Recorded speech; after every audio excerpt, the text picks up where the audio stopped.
Magandang araw po sa ating mga leader at mga viewer po ng ating inertia product, smart saving device. So ipapakita po namin dito kung paano po ang tamang pag-demo ng ating product na 30 ampere at kung paano po siya nakakatipid. Okay, so simulan po natin dito. Ito pong kulay pula na nakalagay dito is voltage. Ito po yung kuryente na pumapasok po dito sa Pasay.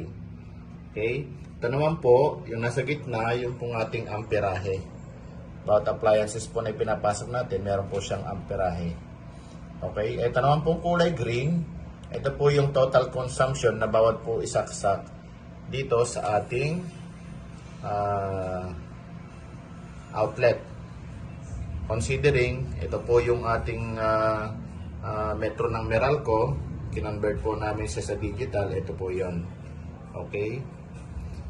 So, isusubok po natin ngayon ang ating device para actual po ninyo makikita paano po siya nakakatipid.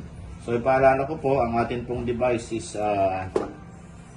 meron po siyang 6 months warranty and 10 to 15 years lifespan.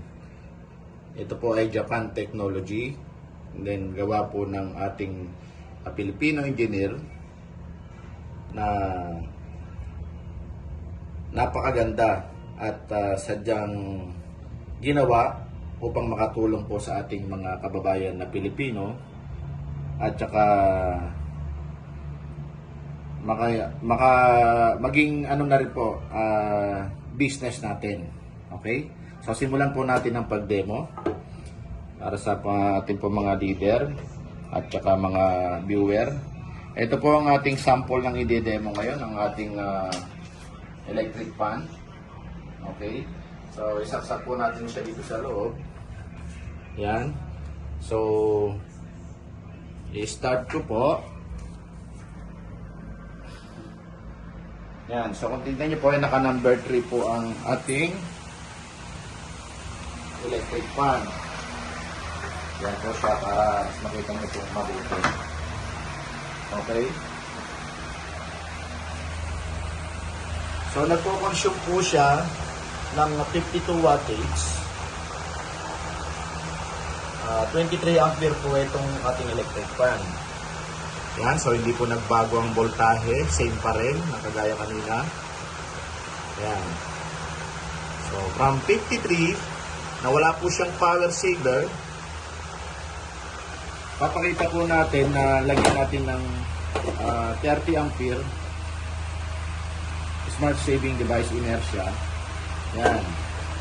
Okay. So ito po, for demo purposes, nilagyan po natin siya ng plug. Pero ang ano po na ito is centralized po siya. Nilalagay po siya baba ng breaker. Okay. Nakaparallel po siya. Okay, so tignan nyo po. So, from 52 wattage consumption ng walang power saver, then pag nilagay po natin ang ating device, so, naging ilan na lang po? So, naging 29. So, almost 22 wattage po ang nawala. Na-reduce. So, ganun po ka-powerful ang ating device. No?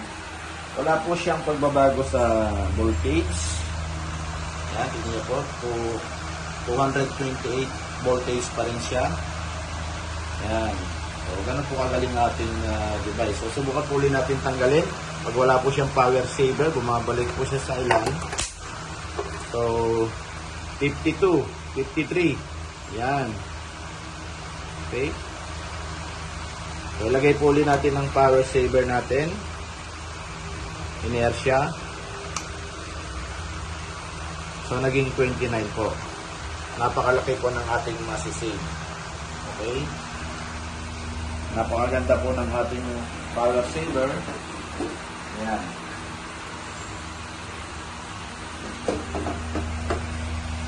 So, sa mga leader at sa mga viewer po natin, ito po ang masisave po natin.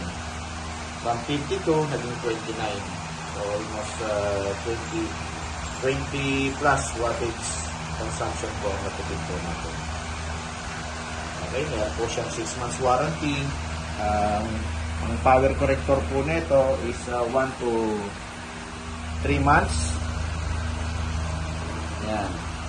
So, marami na po tayong napatunayan sa ating device na nagpatotoo na malaki po ang kanilang na-save. Okay? So, yun lamang po.